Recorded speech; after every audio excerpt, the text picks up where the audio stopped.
Hello నమస్తే, welcome to reality check. తెలంగాణలో కొత్త ప్రభుత్వం ఏర్పడింది. కొత్త ప్రభుత్వం ఏర్పడిన తరువాత పరిస్థితి ఏంటి? కొత్త ప్రభుత్వం ఏ దిశలో వెళ్తోంది? కొత్త ప్రభుత్వం పైన రాజకీయ పార్టీలు ప్రధానంగా ప్రతిపక్షాలు విమర్శలు చేయడం ఓకే. గడిచిన 6-7 ఏళ్లుగా తెలంగాణ రాష్ట్రంలో పాలన ఎలా ఉంది? తెలంగాణ రాష్ట్ర ప్రభుత్వ విధానాలు ఎలా ఉన్నాయి? తెలంగాణ రాష్ట్ర ప్రభుత్వం చేపట్టిన ప్రాజెక్టులు, పథకాలకు సంబంధించిన పరిస్థితి ఏంటి అనే దానిపైన తెలంగాణ జర్నలిస్టుల అధ్యయన వేదిక అధ్యయనాలు చేస్తోంది. రకరకాల రౌండ్ టేబుల్ కాన్ఫరెన్స్లు పెడుతోంది. సో ఆ ప్రాజెక్టుల్లో ఉన్న లోపాలేంటి, ప్రాజెక్టుల ద్వారా జరిగే లాభాలు నష్టాలు ఏంటి అనేది మేధావులతో చర్చ కార్యక్రమాలు చేస్తోంది. తెలంగాణ జర్నలిస్టుల అధ్యయన వేదిక అధ్యక్షుడు వేణుగోపాల్ రెడ్డి ఈరోజు మనతో పాటు రియాలిటీ చెక్లో జాయిన్ అవుతున్నారు. కొత్త ప్రభుత్వం ఏ దిశలో వెళ్తోంది, గతంలో ఇచ్చిన అధ్యయనాలకు సంబంధించిన రిపోర్ట్స్ను కూడా కొన్ని కాంగ్రెస్ పార్టీ, కాంగ్రెస్ సర్కారు తీసుకుంది తెలంగాణ జర్నలిస్టుల అధ్యయన వేదిక నుంచి. సో ఏ రకంగా వెళ్తోంది తెలంగాణ ప్రభుత్వం? వేణుగోపాల్ రెడ్డితో మాట్లాడదాం. వేణుగోపాల్ రెడ్డి గారు నమస్తే, వెల్కమ్ టు. నమస్తే. ఎలా అనిపిస్తుంది ఫస్ట్ ఇంప్రెషన్? తెలంగాణలో కొత్త సర్కారు వచ్చింది. ఒకటి, ప్రభుత్వము ఏర్పడిన తర్వాత మాత్రం ఒకటి మాత్రం చెప్పొచ్చు, ఈ 10 సంవత్సరాలు, ఎందుకంటే మొదట 2014లో తెలంగాణ వచ్చినప్పుడు తెలంగాణ వచ్చింది, ఇక మనకు ఏమి ఇబ్బందులు ఉండవు, ఏమి ఇబ్బందులు ఉండవు, అన్ని ఉద్యోగాలు మనవే, అన్ని రకాల మనవే అనేది ఒకటి పెద్ద ఎత్తున, నీళ్లు మనవే, నిధులు మనవే అనే ఒకటి మాత్రం చర్చ జరిగింది. సో ఈ 10 సంవత్సరాల కాలంలో పాలన నడుస్తున్న తీరు చూస్తుంటే నియామకాలు జరగలేదు, అది పెద్ద ఎత్తున ఆందోళన జరిగింది, మనం కళ్ళారా చూసినాం. నిధుల విషయంలో చూస్తే మిగులు బడ్జెట్ అప్పుల పాలైపోయింది, అది స్పష్టంగా కనపడదు ఈ 10 సంవత్సరాలు, గత 10 సంవత్సరాలు. సో ఇక పాలన సంబంధించి స్వేచ్ఛ లేదు అనేది పెద్ద ఎత్తున. ఇక నీళ్ళ విషయంలో కట్టిన కాళేశ్వరం ప్రాజెక్టు ఒకటి ఐకాన్, మేము కట్టిన అద్భుతంగా కట్టాం, ఇది ప్రపంచ రికార్డు అని కూడా చెప్పారు, ఇది ప్రపంచానికే తలమానికం అని చెప్పారు, అదేమో కుంగిపోయింది. ఇది ఈ 10 సంవత్సరాల్లో జరిగింది. ఇవాళ కాంగ్రెస్ ప్రభుత్వం ఏర్పడి కరెక్ట్ ఒక నెల 15 రోజులు అయిపోయింది.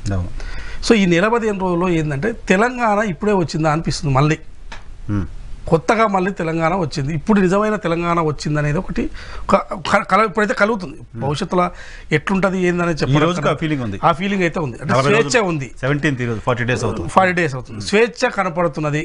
అంటే ఈ స్వేచ్ఛ నువ్వు అవునన్నా కాదన్నా ప్రాంతీయ పార్టీలకు జాతీయ పార్టీలకు తేడా అయితే ఉంటుంది. సో జాతీయ పార్టీలో వన్ మెన్ షో ఉండదు, సో నేనే రాజును, నేనే అనేది మాత్రం ఉండదు.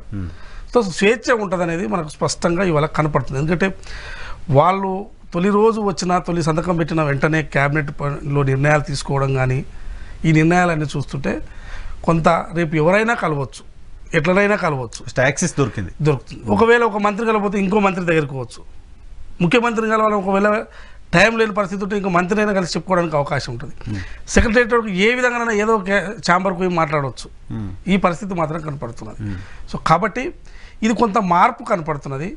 ఈ మార్పు ఇంకా వాళ్ళు ఈ 5 సంవత్సరాల్లో వాళ్ళు ఇచ్చిన హామీలు కానీ ఇవన్నీ కానీ అమలు చేయడానికి ప్రజలు వాళ్ళకి అవకాశం ఇచ్చారు.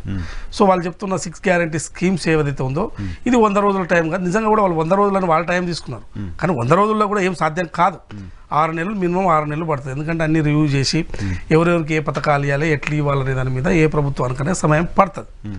సో ఈ కాంగ్రెస్ ప్రభుత్వం ఈ 15 రోజుల్లో మాత్రం మనకు కొంత గత ప్రభుత్వం లాగా కాకుండా, గత ముఖ్యమంత్రి కాకుండా ఇక కలవలేని పరిస్థితి ఉండదు. కానీ ఇలా ముఖ్యమంత్రిని చాలా మందిని కలుస్తున్నారు, రోజు కలుస్తున్నారు ముఖ్యమంత్రిని. ప్రజావాణి అని పెట్టినారు, మొదటి రోజే ప్రగతి భవన్ ముందర ఉన్న కంచెలు బద్దలు కొట్టినరు. సో వెంటనే ప్రజావాణి పెట్టారు. పోనీ కనీసం ప్రజావాణిలో ఏమి అమలవుతున్నాయి తర్వాత పెడితే వినడానికి, దరఖాస్తు తీసుకోవడానికి అక్కడ స్కోప్ ఉంది. ఇంతకుముందు కూడా జిల్లా కలెక్టరేట్లో ప్రజావాణి ఉండే, అది ఏమున్నది మరి ఎట్లా ఉన్నదో మనకు తెలియదు. మరి ఉంటే మరి ఏది, మరి గిన్ని దరఖాస్తులు గిడికి ఎందుకు వస్తున్నాయి? ఇప్పుడు వీళ్ళు పెట్టిన ప్రజావానికి లక్షల కొద్ది ఎందుకు వస్తున్నాయి అంటున్నా. ఆల్రెడీ 1,00,000 మొత్తం దరఖాస్తులు దాటినాయని చెప్తున్నారు. మరి గిన్ని దరఖాస్తులు ఎందుకు వచ్చినట్టు? ఇప్పుడు వాళ్ళు సాధ్యమైనంత వరకు ఫోన్లు చేస్తున్నారు, మాట్లాడుతున్నారు, కన్సర్న్ అధికారులకు ఫోన్ చేస్తున్నారు, ఇట్లా వచ్చింది ప్రజావానికి, దీన్ని ఏందో పరిష్కరించండి. నిన్న 2-3 రోజులకి ఏదో కబ్జా చేసిన భూములకు సంబంధించి కూడా వచ్చినాయి కదా, ఖమ్మం, వరంగల్. సో దాన్ని ఏందో చూడండి అంటే నిజంగా కూడా కబ్జా చేసి దాన్ని మళ్ళీ ఆధీనం చేసుకుంటున్నాం, బోర్డులు కూడా పెడుతున్నారు. సో ఇట్లాంటి సమస్యలు కూడా పరిష్కారం అవుతున్నాయి. సో ఇది కంటిన్యూగా ఉండాలని మనం కోరుకోవాలి. ఇది ఈ ప్రభుత్వం ఇప్పుడు ప్రస్తుతానికి స్వేచ్ఛ అయితే ఉంది, అందరు కోరుకునేది ఆ స్వేచ్ఛనే. ఎవరిని కోరుకుంటారు? ఎవరిని పోవాడు తింటాడు, ఎవరిని సంపాదన వాళ్ళు సంపాదించుకుంటారు. ప్రభుత్వం సమయానికి ప్రభుత్వ ఉద్యోగులకు జీతాలు వేయాలి, సంక్షేమ పథకాలు అందియాలి, పెన్షన్ ఇవ్వాలి. ఇప్పుడు ఇది రైతు బంధు అంటున్నారు, పరిస్థితి కనపడుతుందా మీకు? ఇప్పుడు వాళ్ళు వచ్చిన వెంటనే ఫస్ట్ 4వ తారీఖు ఓకే, మీరు ఇంతకుముందు చెప్తున్నట్టుగా లాభాల్లో ఉన్న తెలంగాణ రాష్ట్రం ఏర్పడే నాటికి మనం సర్ప్లస్ 15,000 కోట్ల లాభం ఉంది, సర్ప్లస్ ఉందన్నారు. 5 ఏళ్ళకి 1,00,000 కోట్ల పైగానే మిగులు ఉంటుంది అని ఇంతకుముందు జయప్రకాష్ నారాయణ గారితో మాట్లాడి చెప్తుండ్రు. 5 ఏళ్లలో 1,00,000 కోట్ల పైగా మిగులు ఉండే రాష్ట్రంగా తెలంగాణ ఉండింది. మొత్తం ఉండాల్సింది ఏర్పడ్డ రోజు నుంచి 5 ఏళ్లలో 1,00,000 కోట్ల పైన మిగులు బడ్జెట్గా ఉండాల్సిందే. తర్వాత అప్పుల పాలైపోయింది ఈ పరిస్థితి. ఈ అప్పుల పాలైన రాష్ట్రంలో 6 గ్యారంటీస్ అనేది చిన్న ప్రాజెక్ట్ మాత్రమే, అది కాకుండా ఇంకా చాలా హామీలు ఉన్నాయి. ఇవన్నీ అమలు చేయడం అనేది సాధ్యమయ్యే పరిస్థితి సాధ్యమవుతుందా? 1. 2, నేను జయప్రకాష్ నారాయణ గారిని ఎందుకు కోట్ చేస్తున్నానంటే ఆయన ఒక రాజకీయ పార్టీలకు సంబంధం లేని ఒక వ్యక్తిగా ఇప్పుడు చూస్తాం కాబట్టి ఇవి ఇంప్లిమెంట్ చేస్తే రాష్ట్రానికి ఇంకా నష్టం జరుగుతుంది. హానెస్ట్గా నిజాయితీగా కాంగ్రెస్ పార్టీ కానీ ముఖ్యమంత్రి కానీ ఈ సర్కమ్స్టెన్సెస్లో మేము హామీలు ఇచ్చాము, ఇప్పుడు అమలు చేయడం కష్టమవుతుంది, స్లోగా చేస్తామని ఒక మాట ప్రజలకు అప్పీల్ చేస్తే బాగుంటుంది, రాష్ట్రానికి మంచి జరుగుతుంది అని చెప్తున్నారు. సో ఆయన ఇప్పుడు జయప్రకాష్ నారాయణకున్న అనుభవంతో ఆయన మాట్లాడుతుండొచ్చు, మనం కాదనలేము. ఎందుకంటే ఆయన అనుభవంలో మనం చాలా తక్కువ. కానీ నేను ఆయన విషయంలో కూడా కొంత విభేదిస్తున్నా. ఎందుకంటే ఎన్నికల కన్నా ముందు నేను ఒక ఇంటర్వ్యూ చూశాను, కేటీఆర్ గారితో జరిగిన ఇంటర్వ్యూ కూడా చూశాను. ఆ ఇంటర్వ్యూలో చాలా అద్భుతం, అమోఘం, ఈ ప్రభుత్వం అసలు ఇట్లా ఉండాలి అట్లా ఉండాలని పొగిడినారు, సంక్షేమాన్ని అభివృద్ధిని బ్యాలెన్స్ చేస్తున్నారు అని చెప్పారు. వెళ్ళారు, చాలా అద్భుతం అమోఘం అని కూడా విన్నాను. ఇక ఆ ఇంటర్వ్యూ విన్న తర్వాత నేను అనుకున్నాను, మరి ఇంత అనుభవం ఉన్న వ్యక్తి ఇట్లా మాట్లాడుతున్నాడు, మేమేమో తెలంగాణ ప్రజలమంతా మేము ఇట్లా మాట్లాడుతున్నాం, మరి ప్రజలంతా గ్రామీణ అంటే ఓకే, ఇక హైదరాబాద్ ప్రజలు కొంత భిన్నంగా ఆలోచించుండొచ్చు, కానీ గ్రామీణ జనమంతా కూడా ఇలా బీఆర్ఎస్ ప్రభుత్వం వద్దనుకున్నారు కదా. క్లియర్ స్ప్లిట్ కనపడుతుంది. దాదాపుగా 16% వేరియేషన్ ఉంది. అంటే గ్రామీణ ప్రాంతానికి బీఆర్ఎస్ పార్టీకి కాంగ్రెస్ పార్టీకి ఓట్ పర్సెంటేజ్లో ఈ హైదరాబాద్ జిహెచ్ఎంసీలో 22 సీట్లు పక్కకు పెట్టి మీరు ఓట్ షేర్ మొత్తం మీరు చేస్తే 17-16% తేడా ఉంది. అంత పెద్ద శాతం తేడా ఉండకూడదు. నిజమైన అంటే నేను హైదరాబాద్లో ఉన్న తెలంగాణ కాదు, ఇక్కడ మల్టీ పీపుల్ ఉంటారు ఇక్కడ హైదరాబాద్లో, కానీ మిగతా గ్రామీణ ప్రాంతం అంతా తెలంగాణ. సో వాళ్ళందరూ కూడా ఇలా ప్రభుత్వం వద్దనుకున్నారు. కానీ ఒక జయప్రకాష్ నారాయణ లాంటి వాళ్ళు ఆహా ఊహా అని ప్రభుత్వాన్ని పోయిన కథలు అయితే ఉన్నాయి. కానీ తర్వాత తర్వాత ప్రభుత్వం పోయిన తర్వాత ఈ ప్రభుత్వం పోవడానికి కారణాలు ఏందని అని కొంతమంది క్వశ్చన్స్ అడిగితే దానికి కూడా డిఫరెంట్గా చెప్పింది సమాధానం. సో ఆయన అనుభవాన్ని మనం చాలా చిన్న నేను అంటే నాలెడ్జ్లో, కానీ ఎంత నాలెడ్జ్ ఉన్నా మనం మాట్లాడుతున్న తీరునైతే జనరల్ పీపుల్గా నేనైతే అబ్జర్వ్ చేయాలి కదా. అబ్జర్వ్ చేసినప్పుడు జయప్రకాష్ నారాయణ గారు మాట్లాడిన మాటలు, అరే నెల రోజుల క్రితం ఇట్లా మాట్లాడే, నెల రోజుల తర్వాత ఇట్లా మాట్లాడుతుండు, అరే ఇంత పెద్ద మేధావులు కూడా ఇట్లా మాట్లాడతారా అని నాకు కూడా ఆశ్చర్యం కల్పించింది. అప్పుడే వీళ్ళు ఎందుకు పోయారు అంటే వీళ్ళు చాలా తప్పులు చేశారండి అని చెప్తున్నాడు. మరి అప్పుడేమైంది నెల రోజుల క్రితం? అప్పుడు మేము గదే చెప్పినాం కదా, నెల రోజుల క్రితం గవే తప్పులు చేసినామని చెప్పినాం. అన్న పాయింట్లో ఏంటంటే ఇప్పుడు ఆర్థికంగా ఇబ్బంది ఉంది, కాంగ్రెస్ ప్రభుత్వం నేను ఇప్పుడు ఆయనను పరుషపదాలతో నేను మాట్లాడదలుచుకోలేదు జనరల్గా.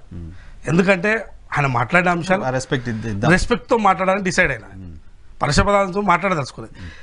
నెల రోజుల క్రితం ఏం మాట్లాడాడు, నెల రోజుల తర్వాత ఏం మాట్లాడాడు, అహంకారము స్వేచ్ఛ ఇవన్నీ కరువైనాయండి తెలంగాణలో చెప్పినావు. నువ్వు నెల రోజుల కింద ఆహోవా మరి గవి లేవు, అప్పుడు స్వేచ్ఛ అహంకారం కనపలేదా? గదే మేం చెప్పింది. అందుకోసమే నేను ఎంత మేధావులైనా ఎవరైనా ఏదైనా కానీ ఉన్నది మాట్లాడండి. ఇప్పుడు నేను మాట్లాడుతున్నాను కాంగ్రెస్ ప్రభుత్వం, ఇప్పుడు ఇది 40 రోజులు అయితే అద్భుతంగా ఉంది, భవిష్యత్తులో ఎట్లుంటుందో తెలియదు నాకు. భవిష్యత్తులో ఉండాలని కోరుకుంటున్నా అని చెప్తున్నా నేను. భవిష్యత్తులో కోరుకోవడం లేకపోతే ప్రశ్నించాలి కూడా, డెఫినెట్గా ప్రశ్నిస్తాం. జనరల్గా నేను ఏమన్నా ఉండాలని కోరుకుంటున్నాం. కానీ ఈ 45 రోజుల్లో ఏ మాటకు ఆ మాట చెప్పాలి. క్యాబినెట్ మంత్రులందరూ కూడా స్వేచ్ఛగా, అది డెఫినెట్ కనపడుతుంది, నేను కూడా ఒప్పుకుంటా. మొత్తం క్యాబినెట్ అందరూ పనిచేస్తున్నారు, కలెక్టివ్ కనపడుతున్నది. ఏ శాఖలు స్వేచ్ఛగా ప్రజాస్వామ్యబద్ధంగా సమీక్షలు చేస్తున్నారు, నిర్ణయాలు తీసుకుంటున్నారు. మరి బీఆర్ఎస్ ప్రభుత్వంలో అట్లా కనపడదా? ఎవరు రివ్యూలు చేస్తున్నారు, ఏం జరుగుతుంది, ఏడ రివ్యూ జరుగుతుంది, ఏడ నోట్ వస్తుంది, ఎట్లా చూడాలి అర్థం కాని పరిస్థితి. మరి ఇవన్నీ జయప్రకాష్ నారాయణ కనపడలేదా? జయప్రకాష్ నారాయణ గారికి ఇవన్నీ కనపడలేదా అని అడుగుతున్నా. సో ఇవన్నీ ఉన్నాయి. తెలంగాణ ప్రజలుగా అయితే మేము గుర్తించినాం. ఆ సార్ గుర్తించిండో లేదో నాకు తెలియదు, కానీ మేమైతే ఆ రోజు గుర్తించినాం. ఇవాళ క్యాబినెట్లో ఉన్న మంత్రులందరూ కూడా చాలా సమీక్షలు చేస్తున్నారు, వాళ్ళ రెస్పాన్సిబిలిటీగా వాళ్ళు పనిచేస్తున్నారు. వాళ్ళని చూస్తుంటే నిజంగా కూడా అట్లా పనిచేసినప్పుడు ముఖ్యమంత్రికి కూడా బర్డెన్ ఉండదు. ముఖ్యమంత్రికి కూడా బర్డెన్ ఉండదు. ఏ శాఖ పని చేసుకుంటూ చేసే అవకాశం కల్పించాలి. కాంగ్రెస్లో ఆ అవకాశం ఉంటుంది, ఆ ప్రజాస్వామ్యం ఉంటుంది. అది ఉన్నప్పుడే కదా ఇప్పుడు అందరూ అన్ని శాఖల దగ్గరికి ఏదైనా అవసరాలుంటే వెళ్ళి దాన్ని పరిష్కరించుకోవడానికి అవకాశం ఉంటుంది. సో ఇవాళ కాంగ్రెస్లో ఆ స్వేచ్ఛ కనపడుతున్నది. కాంగ్రెస్ పార్టీలో ఉంది. సరే, పార్టీలో కూడా స్వేచ్ఛ ఉన్నది, వాళ్ళ పార్టీలో స్వేచ్ఛ మనకు స్పష్టంగా కనపడుతుంది. మీరు అన్నట్టుగా యాక్సెస్ ఉంది, ఎవరి దగ్గరైనా పోయి కలిసి యాక్సెస్ డెఫినెట్గా ఇప్పుడు దొరుకుతుంది. బట్ రీజనల్ పార్టీలు వేరుగా ఉంటాయి, జాతీయ పార్టీ వేరుగా ఉంటుంది. ఆ కంపారిజన్ కూడా మనకి ఇక్కడ క్లియర్ కనపడుతుంది. పాయింట్ ఏంటంటే ఇప్పుడున్న బడ్జెట్ అప్పుల పాలైపోయి ఖాళీ ఖజానా మాకు ఇచ్చారు అని ప్రభుత్వం చెప్తున్న క్రమంలో ఇప్పుడు మళ్ళీ పథకాల అమలు కోసం మళ్ళీ విపరీతంగా అప్పులు చేయాల్సిన పరిస్థితి వస్తే అల్టిమేట్గా తెలంగాణ మంచి కోరుకుంటున్న వాళ్ళుగా మనమంతా ఆలోచన చేయాల్సింది ఈ పడే నష్టం, ఈ పడే బర్డెన్ని ఎలా బేర్ చేయాలి అని. ఇప్పుడు ప్రజలకు ఇచ్చేదాన్ని ఏది కూడా మనం బర్డెన్గా భావించకూడదు. సో చాలామంది ఇప్పుడు మీరు అన్న ఇంత పెద్ద మనిషి ఆయన పదే పదే తీసుకోవద్దు అనుకున్నా, కానీ ఆయన పదే పదే ఎప్పుడెక్కడ మాట్లాడినా కానీ ఈ ఉచిత పథకాలు, ఈ సంక్షేమ పథకాలు ఇవన్నీ బాగుండదు అనే విధంగానే మాట్లాడుతున్నారు. వాళ్ళంతా డెవలప్మెంట్ ఉండాలి, బ్యాలెన్స్ ఉండాలి. వాళ్ళ బ్యూరోక్రాట్స్ అధికారులుగా పనిచేసిన వాళ్ళందరూ కూడా అట్లనే మాట్లాడుతారు. పొలిటీషియన్స్ పర్సెప్షన్ వేరే ఉంటుంది, జనరల్గా జర్నలిస్టుల పర్సెప్షన్ వేరే ఉంటుంది, వాళ్ళ అధికారుల పర్సెప్షన్ వేరే ఉంటుంది. వాళ్ళ పర్సెప్షన్ అట్లనే ఉంటుంది ఏమో అనుకుంటారు. ఎందుకంటే చాలా మంది కూడా అట్లే చెప్తారు, ఎకనామిక్స్లు కూడా అదే చెప్తుంటారు. కానీ ఇవాళ నేను ఏమంటున్నా అంటే ఒక వ్యక్తి దగ్గర, అంటే నేను జనరల్ నాలెడ్జ్తో చెప్తున్నా, ఒక వ్యక్తికి కొనుగోలు శక్తి లేనప్పుడు అభివృద్ధి ఎట్లా అవుతుంది? అది సింపుల్గా మనం ఆలోచించాలి. ఒక వ్యక్తికి మనం కొనుగోలు శక్తిని ఇవ్వగలిగినప్పుడే అభివృద్ధి సూచిక మనకు అక్కడ కనపడుతుంది, అప్పుడే ఆదాయం వస్తుంది. వచ్చిన ఫలాలు, వచ్చిన ఆదాయాన్ని అందరికి ఖర్చు పెడతారు, అప్పుడు ఆదాయం మళ్ళీ వస్తుంది. అంటే ఆ ఆదాయంతో ఏదో ఒకటి నీకు సంపాదన కలిగే విధంగా చేయాలి. ఇప్పుడు ఓల్డ్ ఏజ్ పెన్షన్స్ ఉన్నాయి, ఇప్పుడు ఓల్డ్ ఏజ్ పెన్షన్స్ ఇవ్వద్దని అంటారా? ఇవ్వాల్సిందే కదా, ఇవ్వాలి కదా. ఓల్డ్ ఏజ్ పెన్షన్ 10,000 ఇవ్వాలి, గవర్నమెంట్ రెస్పాన్సిబిలిటీ. ఎందుకంటే ఒక వ్యక్తి దాదాపుగా 30-40 ఏళ్ళు ఈ సమాజానికి సర్వీస్ చేస్తాడు, ఏదో ఒక రూపంలో సర్వీస్ చేస్తాడు. ఒకరు వ్యవసాయం చేయొచ్చు, ఒకరు కూలీ చేయొచ్చు, ఒకరు బీడీలు అల్లొచ్చు, రకరకాల పని చేస్తారు. ఈ పని చేయడం వల్ల ఉత్పత్తిదారులే కదా వీళ్ళంతా. 30-35 సంవత్సరాలు వాళ్ళు సర్వీస్ చేసిన తర్వాత, ఓల్డ్ ఏజ్ అయిన తర్వాత సర్వీస్ చేయలేని పరిస్థితిలో ఉన్నప్పుడు ప్రభుత్వం వాళ్ళకి డెఫినెట్గా ఇవాళ 6,000 అంటున్నారు, కానీ 10,000 ఇవ్వాలి. ఎక్కడి నుంచి తెచ్చేయాలి? ఇవ్వాలి. ప్రభుత్వం ప్రభుత్వం ఆదాయాన్ని సృష్టించి వాళ్ళకి ఇవ్వాల్సిందే, ఇవ్వాలి. ఇప్పుడు ఎవరైతే యంగ్ జనరేషన్ అప్పు చేసి అప్పు దేనికి చేసిరండి? ఇప్పుడు చెప్తున్నా, మీరు అప్పుల గురించి మాట్లాడుతున్నారు. అప్పులు దేనికి చేసిరు? ఈ రాష్ట్రంలో, తెలంగాణ రాష్ట్రంలో అప్పులు దేనికి చేశారు? కాళేశ్వరం కోసం 85,000 కోట్లు అప్పులు చేశారు, మిషన్ భగీరథ కోసం 20,000 కోట్లు అప్పులు చేశారు, చిన్న చితక ఇంకా పథకాలు అవి కోసం విద్యుత్ సంబంధించి కొనుగోళ్లకు సంబంధించి చేయాల్సిందే. అది పవర్ అవసరం. కానీ దాన్ని ఎట్లా మనం జనరేట్ చేసుకోవాలి మళ్ళీ డబ్బులు అనే దాని మీద ఆలోచన చేయాలి కదా. విద్యుత్ బకాయిలు ఎన్ని ఉన్నాయి, ఈ బకాయిలు ఏ రూపంలో ఉన్నాయి, దాన్ని ఎట్లా కలెక్ట్ చేసుకోవాలి? ఆ పాయింట్ ఏంటంటే ఇప్పుడు మనం కొత్తగా 6 గ్యారెంటీస్ ప్రభుత్వం పెడుతున్నాయి కూడా బర్డెన్ కదా, ఇమీడియట్ బర్డెన్ కదా. సో దాన్ని ఏ రకంగా బ్యాలెన్స్ చేస్తారు అని, ఎక్కడి నుంచి డబ్బులు పుల్ చేయగలుగుతారు? ఎక్కడి నుంచి చేసినా ప్రజలు వచ్చిన ఆదాయం నుంచే పుల్ చేయాల్సింది. ఎక్కడి నుంచో 1,00,000 కోట్లు, 90,000 కోట్లు మొత్తం అంచనా వేస్తే 90,000 కోట్లు అయితే అని చెప్తున్నారు. అందులో 90,000 కోట్లు అనేది ఒక్కొక్క ప్రభుత్వానికి ఒక ప్రయారిటీస్ ఉంటాయి, అంతే ప్రభుత్వం ప్రయారిటీస్ ఉంటాయి. ఇప్పుడు అనవసరంగా ఇప్పుడు సెక్రటరేట్ కూలగొట్టి సెక్రటరేట్ కట్టారు, అటువంటి ప్రయారిటీస్ ఉండొద్దు. ఇది ఈ ప్రభుత్వానికి, వచ్చిన ప్రభుత్వానికి ఉండొద్దు. మేము కొత్తది వాళ్ళు సెక్రటరేట్ కట్టారు కదా, మేము పెద్ద అసెంబ్లీ కడతామని చెప్పి వీళ్ళు 1,000 కోట్లు పెట్టారు అనుకో, సేమ్ అదే ప్రయారిటీ ఇదే ప్రభుత్వం పోయినట్టు. సో ఇట్లాంటి ప్రయారిటీస్ ఈ ప్రభుత్వానికి ఉండదనేది ఒక నమ్మకం, నాకైతే ఆ నమ్మకం. సో ఆ ప్రయారిటీస్ ఉండదు. ఆ ప్రయారిటీస్ లేకుంటే చాలా వరకు ఇవన్నీ కూడా ఇంప్లిమెంట్ చేయొచ్చు. ఇప్పుడు నేను ఏమంటే ఇప్పుడు గుళ్ళు కడితే గుళ్ళు కట్టొద్దా అని అంటారు, అట్లాంటి కదా. గుడి అయినా ప్రయారిటీ, నువ్వు బడికి పెట్టు. ఈ సెక్రటరేట్ గుడి గివి గవి కాదు కదా, బడి కడితే దానికి ఇప్పుడు అది అభివృద్ధి కింద చూస్తాం కదా. సో ఇట్లాంటివి కట్టకుండా రకరకాల చాలా ఉన్నాయి చెప్పుకుంటూ పోతే. ఇవాళ మీరు అన్నట్టే కాళేశ్వరం ప్రాజెక్టే చూసుకోండి, 80,000 కోట్లు పెట్టి అప్పు తెచ్చి కట్టాల్సిన అవసరం ఉండేనా? అది డిజైన్ చక్క లేదంటున్నారు, అది సరైన ప్లేస్ కాదంటున్నారు, అసలు ఇది ఎత్తిపోతలు కాదు, ఇది తిప్పిపోతలు అంటున్నారు, ఇది రకరకాల అంటున్నారు. సో ఇది కాళేశ్వరం వల్ల నష్టం జరుగుతుంది, కుంగిపోయింది, అప్పు చేశారు, అది ఉంటుందా ఉండదో తెలియదు, కుంభకోణం చేశారు, డబ్బులు కుంభకోణం, అది ఉంటుందా అది ప్రాజెక్టు? నేనేమన్నా ఇంత చేశారు అని కాంగ్రెస్ పార్టీ ఆరోపణలు చేసింది, ప్రజల దగ్గరికి వెళ్ళింది, ప్రజలు నమ్మారు, ఓట్లు వేశారు. సరే, ప్రభుత్వ నిర్ణయం, ప్రభుత్వానికి పనిష్మెంట్ వేసినట్టే కదా, ఇంటికి పంపించారంటే పనిష్మెంట్ వేసినట్టు. ఈ ప్రాజెక్ట్లో భాగమైన ఆఫీసర్ల సంగతి ఏంటి? అదే ఆఫీసర్లుగా ఈరోజు పనిచేస్తోంది, వాళ్ళ బాధ్యత ఉంది. కేసీఆర్ ఇలా కట్టినట్టు కట్టేస్తారా? ఇప్పుడు ఒకటి వాళ్ళ మీద చర్యలు తీసుకుంటే కదా ఇంకోసారి ఎవరైనా చెప్తే చేయడానికి. మీరు అన్నట్టు ఏంటంటే ఆఫీసర్లకు సంబంధించి డెఫినెట్గా ఏది చేసినా ఇంజనీర్లు చేయాలి, ప్లాన్ కదా, ప్లాన్ అనేది ఇంజనీర్లు చేయాలి. ప్లాన్ మమ్మల్ని చేయలేదు, కేసీఆర్ చేసినని వాళ్ళు చెప్తున్నారు. మీరేం చేస్తున్నారు ఇప్పుడు? వాళ్ళు ఏం చెప్తున్నారు, కేసీఆర్ క్రైమ్ కదా, వాళ్ళ ఇష్టం. మేము సంతకం ఇప్పుడు పెంటారెడ్డి గారు మాట్లాడారు మొన్న, విన్నారా మీరు? పెంటారెడ్డి గారు ఏమంటారు, ఆయన ఎత్తిపోతల పథకానికి సంబంధించి మోటార్ల దాంట్లో ఈ పంపులు ఏ పంపులు పెట్టాలి, ఎట్లా పెట్టాలి, ఏంటి అసలు పంప్ హౌస్లో ఎట్లుండాలి, దాని ఉన్న ఎలక్ట్రిసిటీ విధానం ఎట్లుండాలనే దాని మీద దాని ఎక్స్పర్ట్ ఆయన ఎవరు, పెంటారెడ్డి గారు. నన్ను అడ్వైజ్ అడిగినోడేవాడు, నా సంతకమే తీసుకోలేదు, ఏ మోటార్లు తేవాలి, ఏది తేవాలి ఆయన ఇప్పుడు చెప్తున్నాడు. అంటే నీకు అధికారం ఉన్నంత సేపు ఏమో ఆయన కూడా బయట మాట్లాడలేదు. అధికారులు తప్పు కూడా ఉంటుంది, నేను అధికారులు తప్పు ఉంటుంది కాదు, అడ్వైజర్గా ఉన్న రోజునేమో ఆయన ఏం మాట్లాడలేదు.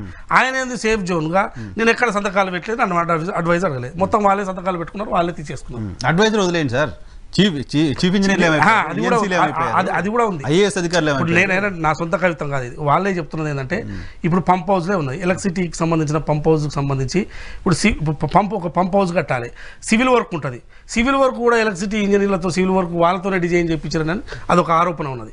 అది తప్పు కదా, అది తెలుసాలి. ఇప్పుడు ప్రభుత్వం నిజాలు తెలుసాలి కదా, మనం పార్టీల పైన అలిగేషన్ తప్పు కదా.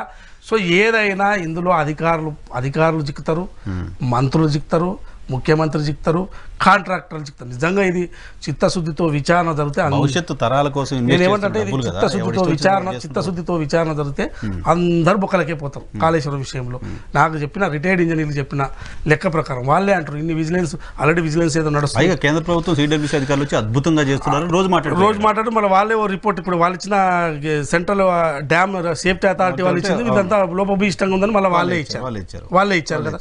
మరి దాని ఆధారంగా అయినా కానీ వాళ్ళు ఇప్పుడు తప్పు చేసినట్టు అధికారులు కూడా వాళ్ళని అనాలి, వీళ్ళని అనాలి. ఇప్పుడు సేఫ్టీ డ్యామ్ సేఫ్టీ అథారిటీ వాళ్ళు ఇచ్చిన అధికారులు ఇచ్చింది ఏమన్నారు, ఎంత లోపభూయిష్టం చెప్పారు. అసలు వాళ్ళు సివిల్ వర్కే కరెక్ట్ చేయలేదని చెప్తున్నారు కదా, నీకు సిమెంటు స్టీలు ఇవే చక్కగా లేవని చెప్తున్నారు కదా.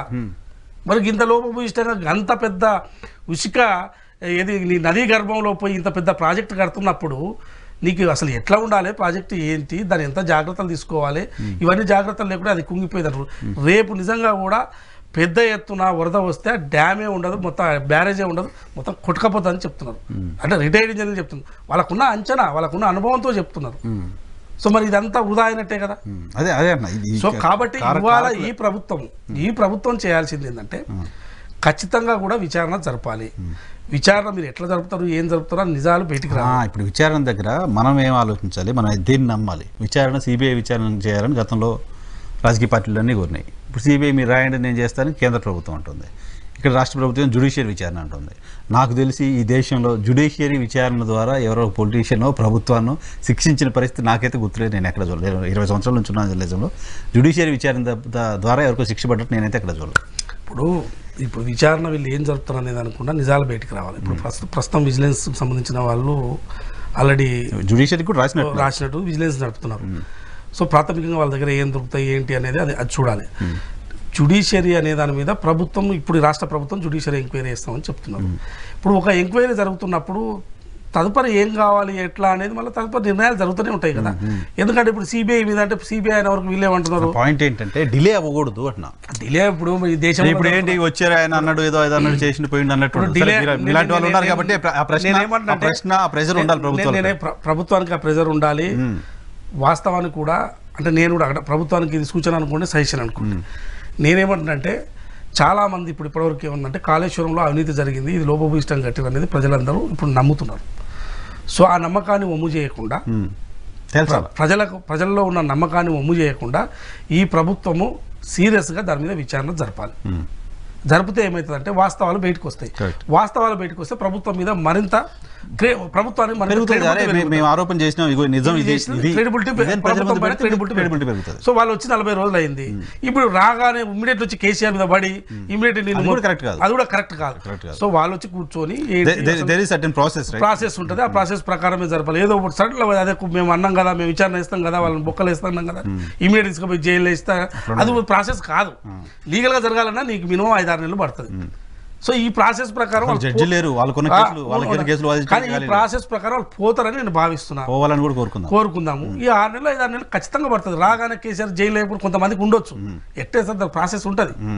ప్రాసెస్ లేకుండా ఊరికేనే కాళేశ్వరం కుంగిపోయింది కదా, కుంగిపోయిందంటే నిజంగానే కుంగిపోయింది.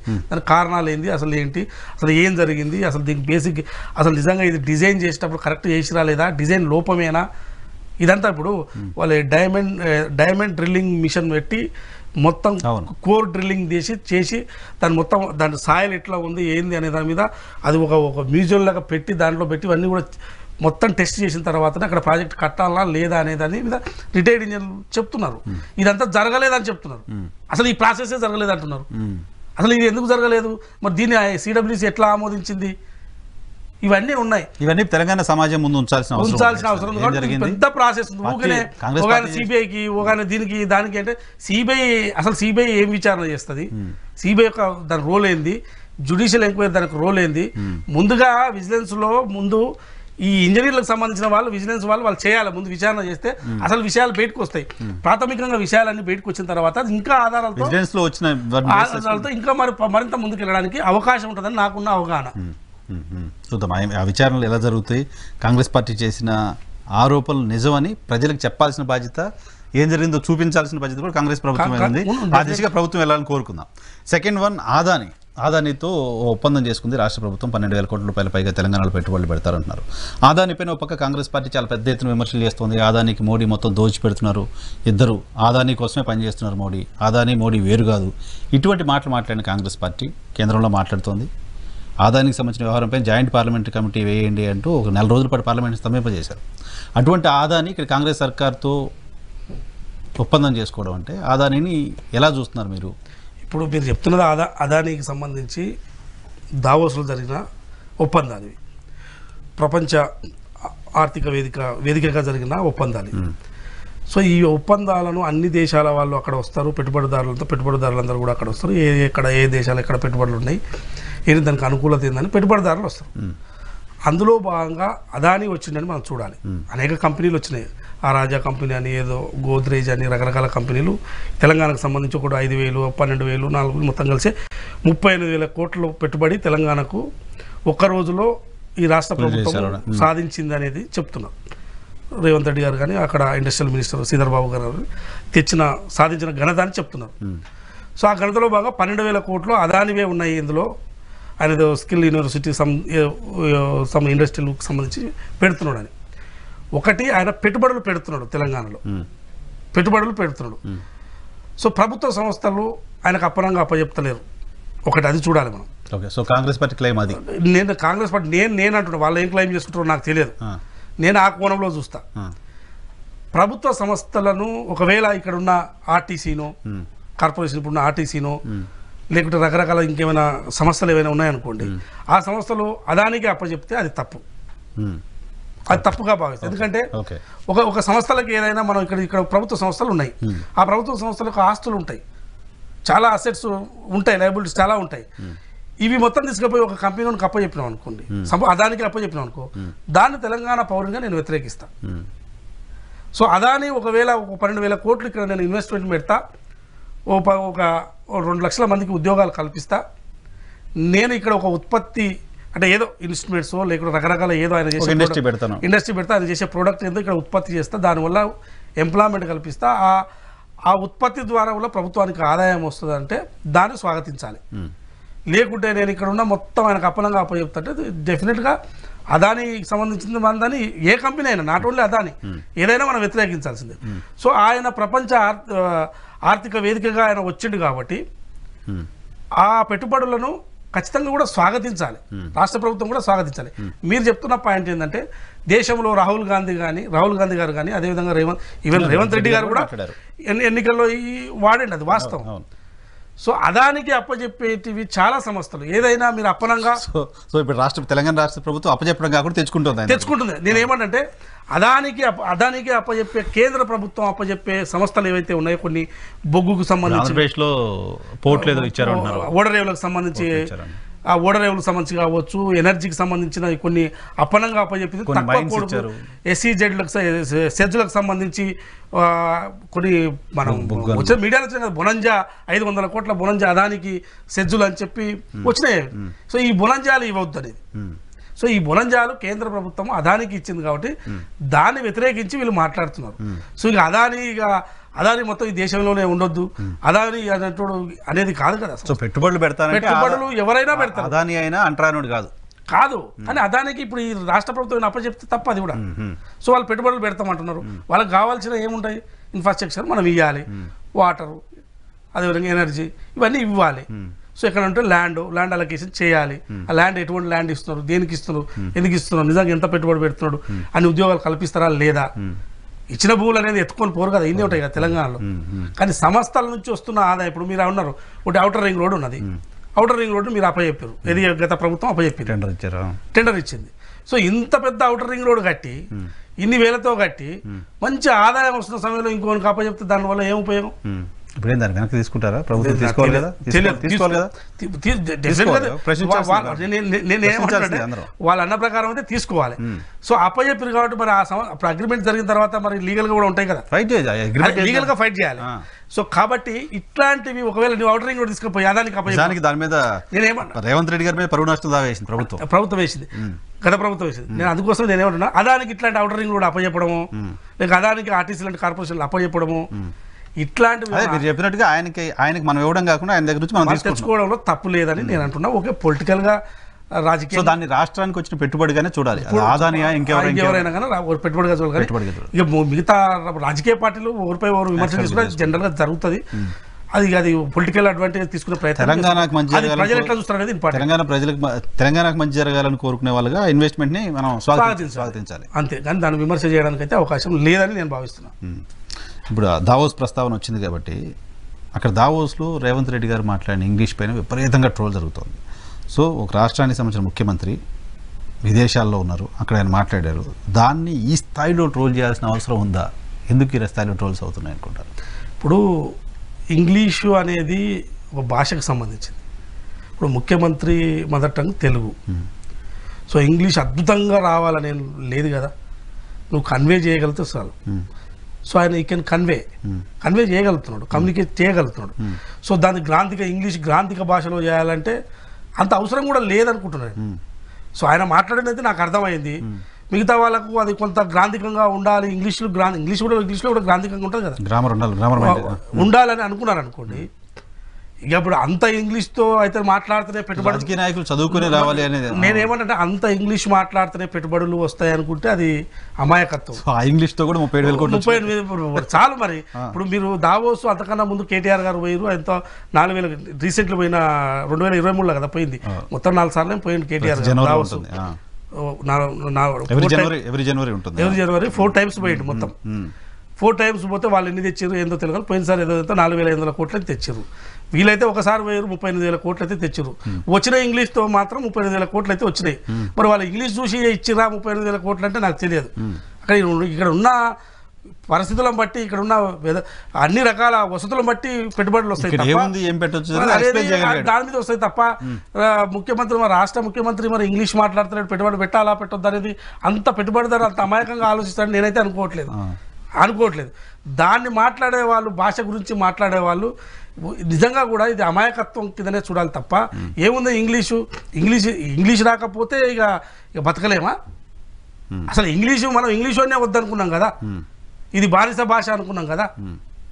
బట్ అలా కాదుగా, ఇప్పుడు గ్లోబల్ లాంగ్వేజ్ సరే, పొలిటీషియన్ కి లాంగ్వేజ్ రావాలని లాంగ్వేజ్ అనేది బ్యారియర్ కాదు, అభివృద్ధికి బ్యారియర్ కాదు.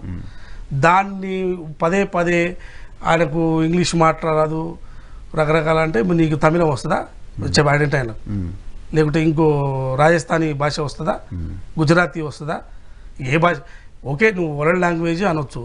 సో ఆయన ఏది కాకుండా వచ్చిన ఇంగ్లీష్లోతోనైనా ఇవాళ ముఖ్యమంత్రిని అట్లా కామెంట్ చేయాల్సిన అవసరం 100% మనం అవమానించుకోవడమే కదా. ఇప్పుడు ముఖ్యమంత్రి ఈ రాష్ట్రానికి ముఖ్యమంత్రి కావాలంటే నీకు ఇంగ్లీష్ వచ్చి ఉండాలి, తెలుగు రాయగలిగి ఉండాలి, చదవగలిగి ఉండాలి. అక్షరం ముక్క రాకుండా ముఖ్యమంత్రి అన్ని భాషలు 16 భాషలు వచ్చినోడు ఏమైనా ఇన్వెస్ట్మెంట్ ప్రధానమంత్రి అన్ని భాషలు వచ్చిన వాళ్ళు మొత్తం ఇన్వెస్ట్మెంట్ తేగలిగిరా, తెస్తున్నారా? అన్ని భాషలు వచ్చిన వాళ్ళు ఏమైనా ముఖ్యమంత్రి కాగలిగిరా? మరి ఆయన ముఖ్యమంత్రి అయ్యిండు కదా, ముఖ్యమంత్రి ఎట్లా అయ్యిండు? సో ఆయనకున్న ఆయనకున్న కమ్యూనికేషన్ అవునన్నా కాదన్నా రేవంత్ రెడ్డి అనేటువంటి స్వయం ప్రకాశితుడు, ఒకరి మీద ఆధారపడి రాజకీయాలు చేసిన అయితే కాదు. సో కాబట్టి నాకు ఇది దావోస్ పోతే నాకు లాంగ్వేజ్ బ్యారియర్ ఇది అవుతుందని చెప్పి పోకుండా ఊరుకోలే కదా. సో దట్ ఈస్ ఒరిజినల్ అదే చెప్తున్నా. ఆయన ఏదో నాకు ఇంగ్లీష్ రాదు దావోస్ పోవాలన్నా వద్దని అనుకోలే కదా. ఒక ముఖ్యమంత్రిగా నేను పోతా, నేను కన్వే చేయగలుగుతా, పెట్టుబడులు తేగలుగుతాను. పెట్టుబడులు మీకన్నా అద్భుతంగా తెచ్చారని నేను రిజల్ట్ ఏంటి అనేది చూడాలి. ఇప్పుడు ఇప్పుడు వాళ్ళు చెప్తున్నది అయితే 38,000 కోట్లు అని చెప్తున్నారు, వాళ్ళే విమర్శిస్తున్నారు కదా. అదాని ఎట్లా పెట్టుబడి పెడతారు 12,000 కోట్లు అని మీరు విమర్శించారు కదా, అది పెట్టుబడి కిందనే చూడాలి కదా, పెట్టుబడి కిందనే చూడాలి కదా. సో కాబట్టి లాంగ్వేజ్ అనేది అసలు దీని మీద అసలు మాట్లాడకూడదు, ఎందుకంటే మాట్లాడకూడదు. మాట్లాడితే వాళ్ళ ఎందుకంటే ఇంకా మాట్లాడదలుచుకోవాలి, వాళ్ళ అమాయకత్వంగానే చూడాలి. ఇవన్నీ చేస్తే ప్రజలు నమ్మరు. ఎందుకంటే ఒక్క నిజం మీద ఫైట్ చేయండి, 100 అబద్ధాల మీద ఫైట్ చేయకండి. ఒక్క నిజం మీద ఫైట్ చేస్తే అదే మిమ్మల్ని మొత్తం రింగు తిప్పుతుంది. కానీ మీరు 100 అబద్ధాలు చెప్తే ఏమీ పనిచేయదు. మీరు గత ఎన్నికల్లో కూడా చాలా అబద్ధాలు, అంటే 3 గంటల కరెంట్ అని, రకరకాల 3 గంటల కరెంట్ అని, అది సాధ్యమవుతుందా 3 గంటలు ఇవ్వడం అన్నాడానికి, రేవంత్ రెడ్డి గారు అన్నారని దాన్ని ఎంత ట్రోల్ చేసే ప్రయత్నం, ప్రతి మీటింగ్లో చెప్పే ప్రయత్నం. కానీ నేనేమంటే అబద్ధాన్ని నిజం చేసే ప్రయత్నం చేస్తే ప్రజలు ఇప్పుడున్న పరిస్థితుల్లో నమ్మరు. ఇది ఆండ్రాయిడ్ కాలము, ప్రతి ఒక్కటి ఏది మాట్లాడినా ఇమీడియట్ తెలిసిపోతుంది. సో ఆయన ఏం మాట్లాడింది ప్రజలు వింటున్నారు. ఇప్పుడు ఆయన ఇంగ్లీషు నేషనల్ మీడియా వాళ్ళతో ఏం మాట్లాడింది, ఎట్లా మాట్లాడినది ప్రజలకు కన్వే అయింది. దాన్ని నువ్వు హేళన మాట్లాడాల్సిన అవసరం ఉంది, మాట్లాడే తెలుగులో అయినా మాట్లాడచ్చు, మాట్లాడతాడు. ఇప్పుడు మీడియాకి ఇంటర్వ్యూ అవసరం లేదు, మాట్లాడి కన్వే చేయగలను, ప్రజలకు కన్వే అయింది. మీకు కన్వే కాకుండా దాన్ని హేళనగా చేయాలనుకుంటే ఇప్పుడు ప్రపంచ దేశాలలో చాలా దేశాలకు ప్రధాన అధ్యక్షులకు కానీ ప్రధానమంత్రులకు కానీ ఆ ఇంగ్లీష్ రాదు. చైనా అధ్యక్షునికి వస్తుందా? అక్కడ దాకా ఎందుకు, ఇప్పుడు సూపర్ పవర్ కంట్రీగా లేదా? కాదు నరేంద్ర మోడీ గారు ఉన్నారు, ఈ దేశంలో 18 అధికార భాషలు ఉంటే అన్నీ వస్తాయని రావు కదా. రావు కదా, భాష ఇష్యూ కాదు. బట్ చైనా అధ్యక్షునికి ఇంగ్లీష్ రాదంటున్నా, అది ఉత్తర కొరియా ఆయన వాళ్ళు వాళ్ళ భాష చెప్ప వేరే మాట్లాడారు, చైనీసే మాట్లాడదారనేది వాళ్ళు పెట్టుకున్నారు, మాట్లాడారు. అంత మాత్రం అవన్నీ సూపర్ పవర్ కంట్రీస్ ఉన్నాయి కదా. ఇప్పుడు ఈయన మొత్తం గ్రాంధికంలో రేవంత్ రెడ్డి గారు ఇంగ్లీష్లో అద్భుతమైన ఇంగ్లీష్ మాట్లాడలేదని చెప్పి తెలంగాణకు పెట్టుబడులు రాకడం 38,000 కోట్లు వచ్చినాయి ఒక రోజులో. పెట్టుబడులకు భాషకు సంబంధం లేదు, అది ఎవరైనా మాట్లాడే భాష పైన అన్ఫార్చునేట్ చేయకూడదు ఎవరు. చివరిగా ఇప్పుడు మన పరిస్థితి ఏంటి? 10 ఏళ్ళు జర్నలిస్టులకు ఏం చేయలేదు కేసీఆర్ ప్రభుత్వం చాలా సందర్భాల్లో మాట్లాడుకున్నాం. నిజానికి ఇళ్ల స్థలాలు ఎక్కడ ఇవ్వలేదు, దానికి సంబంధించిన ఫైట్ నడుస్తుంది. ఈ ప్రభుత్వంలో జర్నలిస్టులంతా ఇళ్ల స్థలాలు తీసుకోవచ్చా? జర్నలిస్టుల అధ్యయన వేదిక అధ్యక్షుడిగా మీరు ఏం చెప్తారు జర్నలిస్టులకు సంబంధించిన ఇష్యూ? ఇప్పుడు మనం అధ్యయన వేదిక తరఫున కూడా మనం రిప్రజెంటేషన్ ఎలక్షన్ టైంలో కాంగ్రెస్ పార్టీ రిప్రజెంటేషన్ ఇచ్చినాము, మేనిఫెస్టోలో పెడతా ఉన్నారు. ఆల్మోస్ట్ అన్ని మేనిఫెస్టోలో కూడా పెట్టాం. మనం చెప్పిన వాళ్ళు ఇంకా మిగతా వాళ్ళు కూడా చెప్పి ఉండొచ్చు. సో మనం చెప్పిన కొన్ని యాడ్ అయినాయి, మిగతా వాళ్ళు చెప్పని కూడా యాడ్ చేశారు అందులో. సో కాబట్టి వాళ్ళు డెఫినెట్లీగా వాళ్ళే చెప్తున్నారు మీకు జర్నలిస్టులకు ఏ ప్రభుత్వాలు ఇవ్వవు, కాంగ్రెసే నిజానికి ఈ రాష్ట్రంలో ఇచ్చింది. వాళ్ళు చెప్తున్నది ఏంది, కాంగ్రెసే ఇచ్చింది, ఇంత గతంలో కాంగ్రెసే ఇచ్చింది, మళ్ళీ కాంగ్రెసే ఇస్తుంది. డెఫినెట్గా కాంగ్రెస్ ప్రభుత్వము జర్నలిస్టులకు ఇళ్ల స్థలాలు ఇస్తామని చెప్తున్నారు. కొంచెం మాకు వెసులుబాటు ఇవ్వండి, ఈ ఇష్యూస్ మీ దాంట్లోనే ఇష్యూస్ ఉన్నాయి, దాన్ని కూడా మేమే పరిష్కరించాలని చెప్తున్నాం. మీరు అందరూ కూర్చోబెట్టాలి, అసలు దీన్ని ఎట్లా సార్ట్అవుట్ చేయాలి, అందరూ కూర్చోబెట్టి సార్ట్అవుట్ చేసి ఒక పాలసీ, ఒక విధానం తీసుకొని ఎట్లా ముందుకెళ్ళాలి అనే దాని మీద వాళ్ళు ఒక ఆలోచన చేస్తున్నట్టుగా స్పష్టంగా అర్థమవుతుంది. వారికైతే చిత్తశుద్ధి అయితే కనపడుతుంది, ఇవ్వాలన్న చిత్తశుద్ధి, జర్నలిస్ట్ అందరికీ ఇళ్ల స్థలాలు ఇవ్వాలన్న చిత్తశుద్ధి అయితే కనపడుతుంది. ఇవ్వకపోతే మనం కూడా మళ్ళీ ఫైటింగ్ రెడీ జనరల్ గా ఉంటుంది. అది జనరల్ గా ఇప్పుడు వీరన్ ప్రసాద్ 40 రోజులే అవుతుంది కాబట్టి టూ ఇయర్లీ వాళ్ళకైతే ఆ చిత్తశుద్ధి ఉంది. డెఫినెట్ గా నేనైతే ఇస్తారని భావిస్తున్నా, ఇస్తారని 100% ఇస్తారనేది భావించండి, ఇచ్చేలా ప్రెజర్ చేయండి. ఇస్తారు, 100% ఇస్తారు, డెఫినెట్ గా ఇస్తారు. కాబట్టి ఆ దిశగానే ముందుకెళ్తుంది అనేది అనుకుంటున్నా. కానీ పదే గత ప్రభుత్వం చేసినట్టు 10 ఏళ్ళు 9 ఏళ్ళు కాదు, నాకు తెలిసి 6 నెలల తర్వాత దీపావళి కాకుండా 6 నెలల్లో లోపల ఏదో ఒక పరిష్కారం చూపుతారని అయితే నాకైతే కనపడుతుంది. రైట్, వేణుగోపాల్ రెడ్డి గారు, థ్యాంక్ యూ వెరీ మచ్ మాకు సమయం కేటాయించినందుకు. ఇది తెలంగాణ జర్నలిస్టుల అధ్యయన వేదిక అధ్యక్షుడు వేణుగోపాల్ రెడ్డితో స్పెషల్ రియాలిటీ చెక్. చూస్తూనే ఉండండి ఈ హాట్ టీవీ.